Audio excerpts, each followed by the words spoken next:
In 1878, 36-year-old William James was lying in bed, his heart racing, his hands shaking, convinced he was dying from a heart attack. Doctors told him he might never work again. His wife thought she was going to become a widow. Even he wrote in his diary, "I feel like my life is finished." But instead of giving up, he made a crazy promise to himself. "If I survive this, I will write the biggest, most honest book about the human mind the world has ever seen." Tonight, in Part 6, the start of Chapter 2, you'll discover the terrifying health crisis that almost ended everything, the secret love affair that broke his heart while he was writing, and how a 1,200-page monster book written in pain became the Bible of psychology for the next 100 years. Stay until the end, because what he did next will leave you speechless.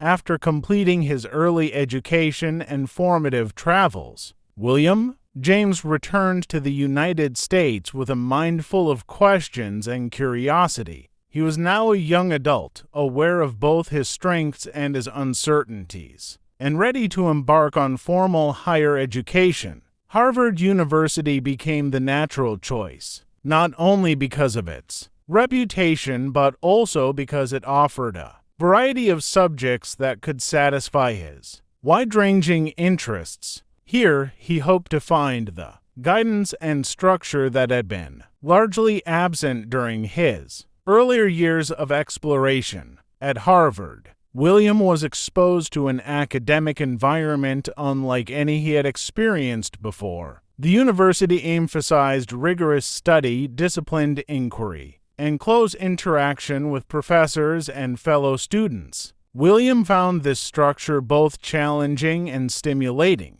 He had grown accustomed to freedom and independent study, yet he now realized that formal education could provide valuable tools and methods for organizing knowledge. Lectures, laboratories, and discussions offered him opportunities to refine his thinking, practice careful observation, and explore ideas in a more systematic way. Science became one of William's first major areas of focus. He enrolled in courses on physiology, chemistry, and biology, seeking to understand the natural laws that govern life. These studies appealed to his methodical mind. He learned to observe carefully, record data, and draw conclusions from evidence. The discipline of scientific experimentation complemented the curiosity he had developed during his travels and early studies. He discovered that observation,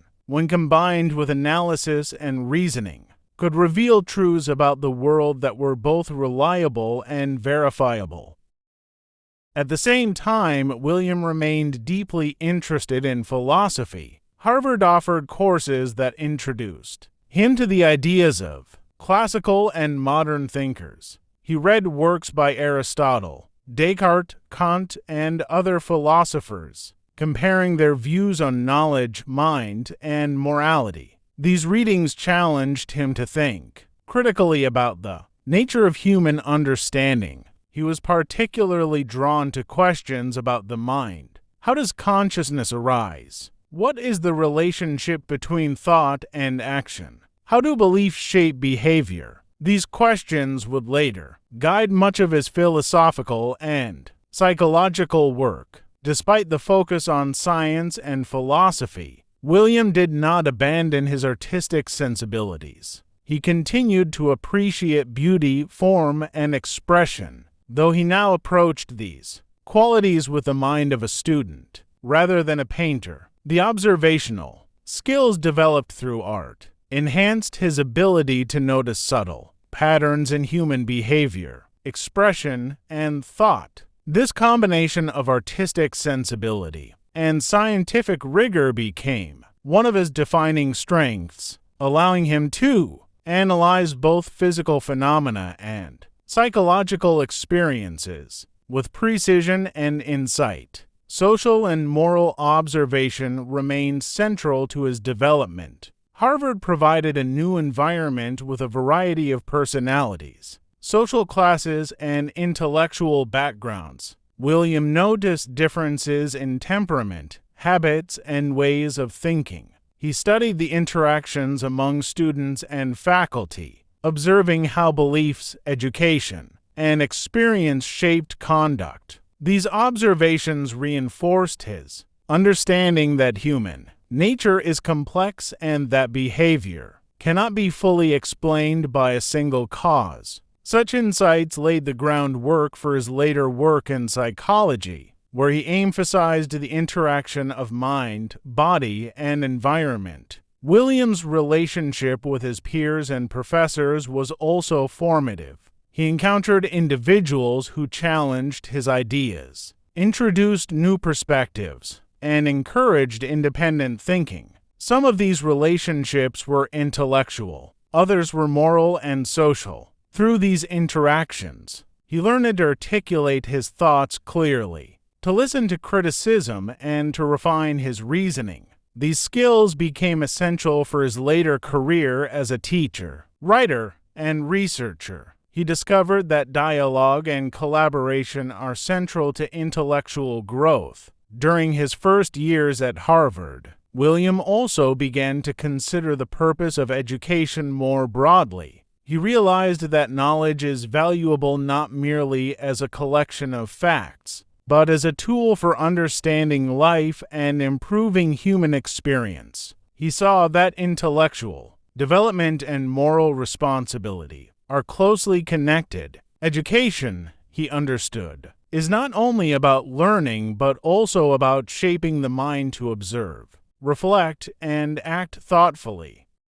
This view influenced his later writings on philosophy, psychology, and pedagogy, emphasizing the practical application of ideas. Though he pursued academic studies with diligence, William sometimes struggled with the pressure to choose a specific career path. He had many interests: science, philosophy, literature, and moral questions, and he feared that selecting one would require abandoning others. Yet he came to see this uncertainty not as a weakness, but as a natural part of intellectual growth. The challenge of balancing diverse interests and finding a suitable vocation became a defining theme in his early adulthood. This reflective approach to decision-making would continue throughout his life. By the end of his first years at Harvard, William James had begun to find a direction for his intellectual life. His studies in science provided methods and discipline.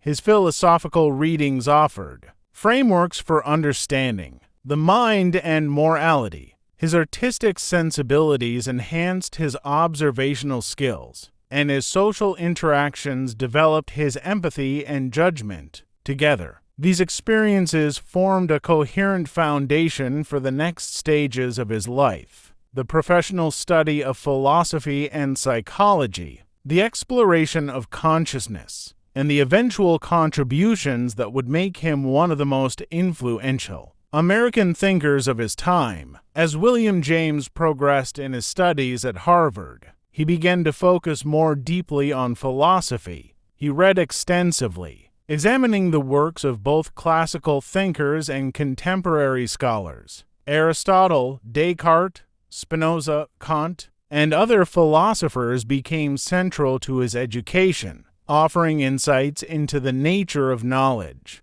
consciousness, and morality. Each text challenged him to consider not only abstract ideas but also how these ideas applied to human life. William was especially drawn to questions about the mind. How does thought arise? How are perception and reality connected? What role does habit play in shaping behavior? Philosophy for William was never an abstract exercise. He combined philosophical inquiry with the observation of human experience. Walking through Harvard's campus, attending lectures, or interacting with peers, he noticed the ways in which individuals thought, acted, and responded to their surroundings. These observations became data for his mind. He saw that people often act out of habit, belief, or circumstance, and he began to think systematically. about the factors that influence human behavior. These insights would later form the basis of his pioneering work in psychology. Simultaneously, William continued his study of the natural sciences. He was fascinated by the emerging understanding of physiology and biology, which offered explanations of how the body functions and how physical processes relate to behavior. He conducted careful experiments, observed results, and analyzed patterns.